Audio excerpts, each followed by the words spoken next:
What's up guys, welcome back to the channel. Today's the day I'm going to do a video on the Porsche. Avery's back here doing something. What are you making? Well, my cookies failed, so I'm going to roll them up into cookie balls. Okay, well, she's making cookie balls out of our cowboy bars. It's a family recipe and sometimes they don't go so well, so that's all right. She's gonna make them work. Today we're gonna go down to the garage. It's 20 degrees and snowing out, but I promised a Porsche video, so we're gonna go down there so I can answer the questions that you guys sent over on Instagram, as well as just teach you guys a little bit about the car. So let's go.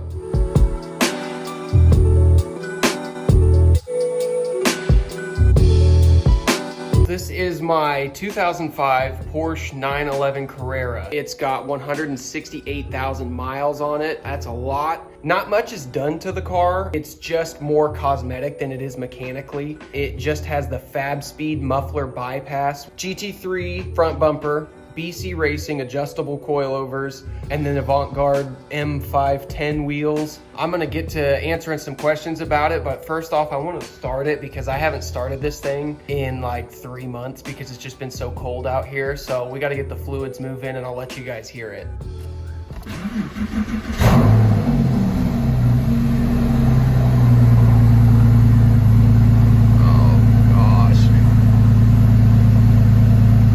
Miss this car.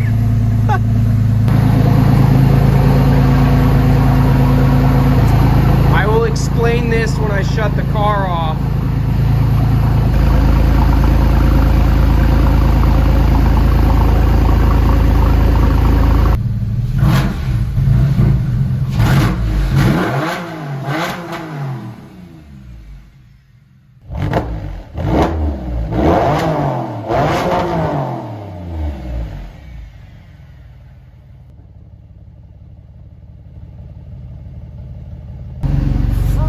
Cold weather that we got going on out here. So I'm going to start off with really what I wanted to go over about the car. Number one, the price.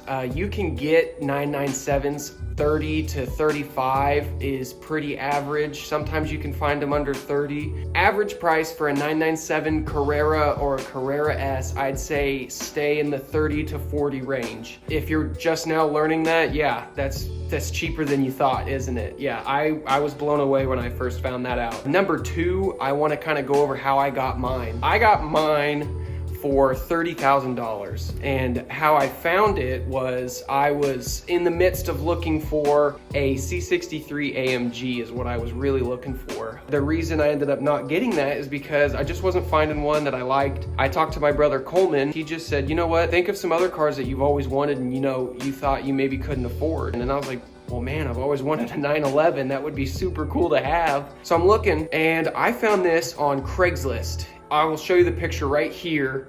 This is the picture that I saw on Craigslist, and I was for certain that it was a joke. I thought it was one of those times where somebody posted their buddy's car on Craigslist and that it was fake. I'm gonna message the guy. Had higher miles, I think it was 135,000 miles. I messaged the guy on a Friday. That Monday, he said, hey, sorry, I left my phone at work over the weekend. Talked to the guy, his name's Joe. Joe, if you're watching this, I'm glad you're watching the video. I'm gonna come visit you soon. But yeah, we flew out. Joe picked us up from the airport, went to his house, got the car, and this is the best part. I drove it all the way home. And it was one of the best drives in my life. So I really got to know the car before I even got home. It proved itself to me on that way home because it was such a long trip, Los Angeles to Kansas City, Missouri. That's the story on how I got the car. I financed this car. I took out a $30,000 loan and here I am. Another topic that I wanted to address with the 997 911s is reliability. Like I just told you guys about the trip I made home with it, this car has been the most reliable car that I've owned next to my 2000 Volkswagen Golf that I had when I turned 16. This car has never had an issue and it's got 168,000 miles on it. Reliability wise, I'm being completely honest with you guys. If you've been hesitant to buy a 997, I'm telling you right now, go buy one. Other thing we're gonna talk about is the Ims Bearing. I don't know everything about cars and I do not know much when it comes to motor work and stuff like that. Just to be completely truthful with you guys, if you want to know about the Ims bearing, feel free to do your research. That's what I did. And so all I really know The 997 generation, yes, there were still some IMS bearing failures. Get it done if you can't stop thinking about it. It's kind of a peace of mind thing. While you're changing your oil, just check for large pieces of metal or anything in the oil. I do know that it's blown out of proportion, and don't let it scare you out of buying a 997. Mine's been fine. And so I guess I can be a testament to that. I have 168,000 miles on the car, so.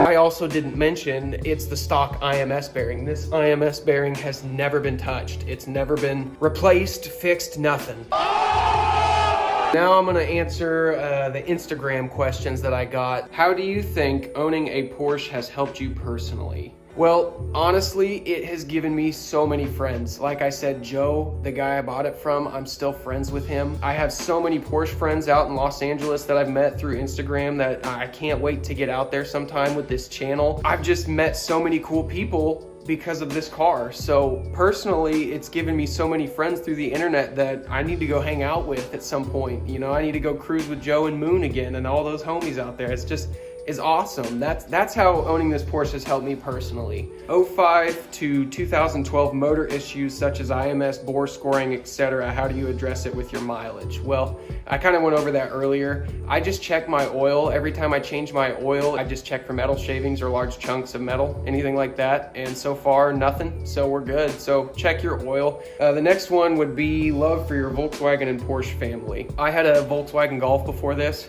I love Volkswagen Porsche, mainly because it's an iconic look. It's a car that, you know, being a kid, you always thought, I want a 911 when I grow up. I mean, I don't know if all of you thought that, but I sure did, and here I am. So I love Porsche, I love Volkswagen. They're great cars. Favorite driving roads in KC.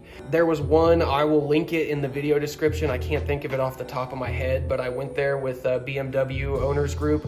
My brother invited me and it was a cruise. We went out on these like windy country roads that were actually pretty awesome. So I'll link that for that question. Check in the video description, I'll have that there for you. Short-term and long-term goals for the car. That's a big question. Short-term, I don't want to say it, because I mean, it's not that big of a thing, but I'm gonna have a whole video on it. Let's just go long term. I want this to be a streetable track car. I have the deck lid off because I want to get a cup deck lid on there with big Wang Gang. I want that thing, you know, roof height, big old wing, look like a shopping cart or something. I love those big wings. I mean, they're practical, but they also just look ridiculously cool. This one is from my brother, whom you're gonna meet. But the question is, do you fart in it? Yes. If you don't fart in your car, you have a problem. I fart in the car all the time. Absolutely, Coleman. How old were you when you got to drive a car for the first time? I think I was like 13. I had these family friends that they owned a bunch of businesses in my hometown, and they had one of their old like shop vans, like delivery vans on their property, and it was an old Chrysler square body van. We just ripped that thing all over this property, like drove it like a go-kart, ramping it and all this stuff at 13. So that was the first time I drove a car, I think. Pros and cons of owning a 997. It's my dream car, and I want to know what to look for. Kind of went over that question in the video too. Pros, it's awesome, it's reliable, they're fast, they're not stupid fast, but they're fast enough, they're great cars. Cons, I haven't found one yet. That's why I still have it, and that's why I'm gonna keep it forever. Last one is how coilovers and wheels adds or takes away from the pure Porsche experience. In my eyes, this car's had coils since I bought it, and it's my first Porsche, so that's all I know about the Porsche experience, is it rides like rails, and it's on the floor,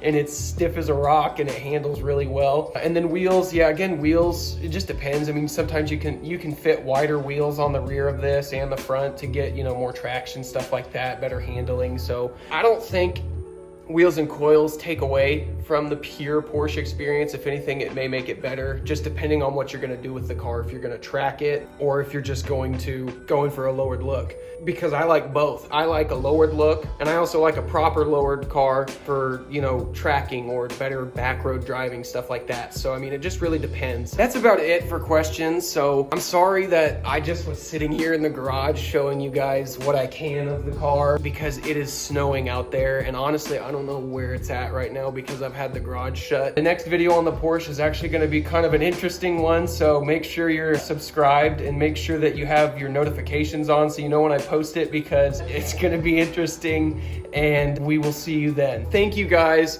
for watching this video, and God bless you all. Have a good day.